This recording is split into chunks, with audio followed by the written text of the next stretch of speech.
Most people believe truth should feel reassuring. That belief alone explains almost everything that follows. From childhood, we are trained to associate truth with safety. We expect truth to calm us, to confirm what we already believe, to restore emotional balance. When something calls itself truth but causes discomfort, confusion, or inner friction, we instinctively distrust it. We say it feels wrong. We say it feels negative. We say it is dangerous. But that reaction is not evidence against truth. It is evidence of conditioning. Truth was never designed to comfort you. Comfort is not its function. Comfort exists for an entirely different purpose. Comfort preserves continuity. Comfort stabilizes identity. Comfort maintains systems, relationships, beliefs, and routines exactly as they are. But truth does not preserve. Truth disrupts. This is why truth has always been feared more than lies. Lies require maintenance. Truth does not. Lies must be defended. Truth stands on its own. Lies collapse when examined. Truth becomes sharper the more you examine it. But truth has one quality that makes it profoundly inconvenient. It removes emotional padding. It strips away the psychological cushions that allows false structures to remain intact. That removal is not gentle. And that is why most people unconsciously reject truth long before they consciously argue against it. Comfort, on the other hand, feels benevolent. Comfort tells you that you are already good enough, already awake enough, already informed enough. Comfort whispers that nothing fundamental needs to change. At most, it suggests small adjustments, minor improvements, cosmetic growth. Comfort never asks you to dismantle the foundations of your identity. Truth does that. This is why comfort is rewarded and truth is managed. When something comforts you, you should ask a precise question. What is this comfort protecting? Is it protecting your understanding? Or is it protecting your attachment to a version of yourself that would not survive honest examination? Most belief systems endure not because they are accurate, but because they are emotionally efficient. They reduce anxiety. They explain suffering in palatable ways. They assign meaning without demanding investigation. They give answers before questions are fully formed. Familiarity produces calm. Calm reduces scrutiny. This is not accidental, it is psychological mechanics. A familiar narrative, even a false one, stabilizes the nervous system. It tells the mind that the world is predictable, that roles are defined, that outcomes are manageable. The mind prefers predictable falsehood to an unpredictable truth. Truth introduces uncertainty before it introduces clarity. And uncertainty is intolerable to a mind trained to equate control with safety. This is why deeply honest insight often feels abrasive at first, not because it is harmful, but because it removes the internal buffering you have learned to rely on. It exposes you to raw perception without interpretation, without moral framing, without comforting explanation. Truth does not rush to explain itself.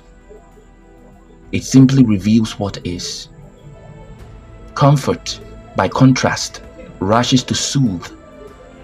It explains away contradictions. It reframes discomfort as virtue. It tells you to trust, to surrender, to wait, to believe that clarity will arrive later. Later is the most profitable word in any system of control. Later keeps you compliant. Later keeps you patient. Later keeps you invested. Truth does not operate on delay. It arrives whole. And because of that, it often feels violent to the structures that depend on gradual adjustment. This is why consciousness is disruptive. Consciousness does not ask permission. It does not negotiate with belief. It does not soften its impact to preserve emotional comfort. It reveals structural reality, not emotional preference. A conscious individual is not easily managed, not because they are rebellious, but because they see, and seeing changes everything. This is why societies throughout history have tolerated lies longer than they have tolerated clarity. Lies can be shaped. Lies can be weaponized. Lies can be tailored to serve power. Truth cannot. Truth collapses false hierarchy simply by being seen. Comfort keeps you functional within a system. Truth makes you aware of the system itself. And awareness is dangerous to any structure that relies on invincibility. This channel exists because comfort has been mistaken for wisdom. Many teachings today promise peace without understanding, acceptance without clarity, surrender without discernment. They encourage emotional regulation while discouraging structural analysis. They tell you to calm down rather than look deeper, to let you go rather than investigate, to trust rather than question. These teachings are not neutral, they are stabilizing agents.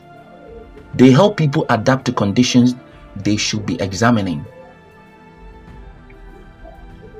When a teaching prioritizes emotional comfort over perceptual accuracy, it is not serving truth. It is serving continuity.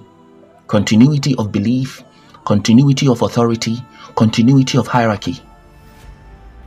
This does not require malicious intent. Most systems of comfort are maintained by people who sincerely believe they are helping.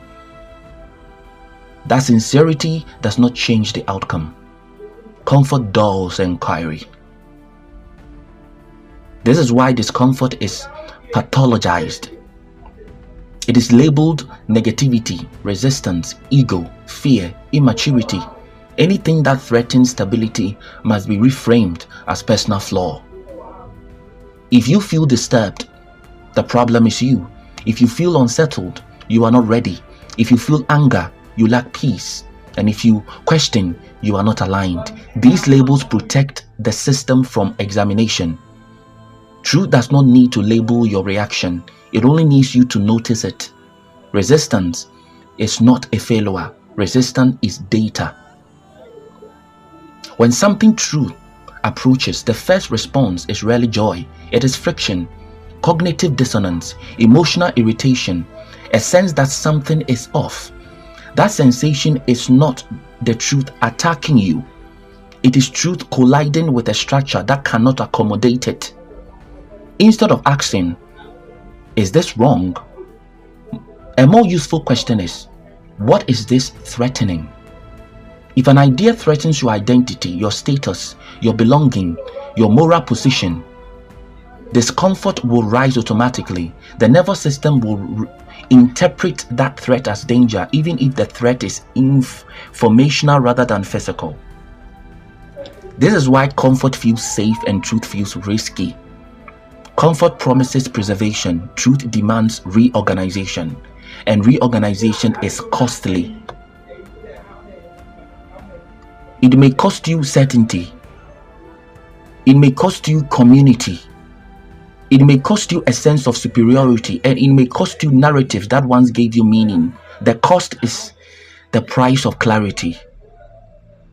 This is why most people unconsciously choose comfort again and again, even while claiming to value truth. Their nervous system has learned that comfort equals survival, but survival is not the same as freedom. Survival adapts, freedom understands. This channel is not here to soothe you. It is not here to reassure you that everything is fine. It is not here to replace one comforting narrative with another. It is here to clarify. Clarification is not gentle, it is precise. Precision cuts through ambiguity. It removes excess. It leaves structure exposed.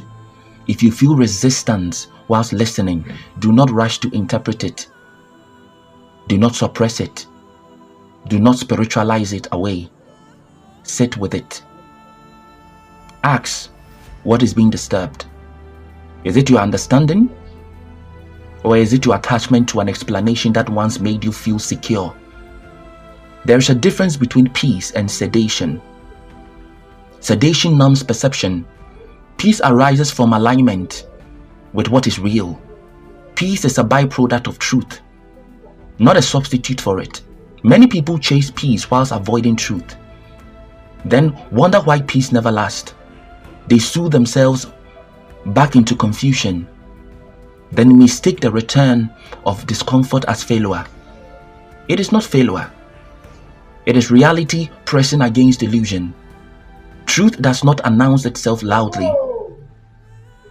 It does not demand belief. It does not promise rewards. It simply waits for you to become willing to see without cushioning. That willingness cannot be taught.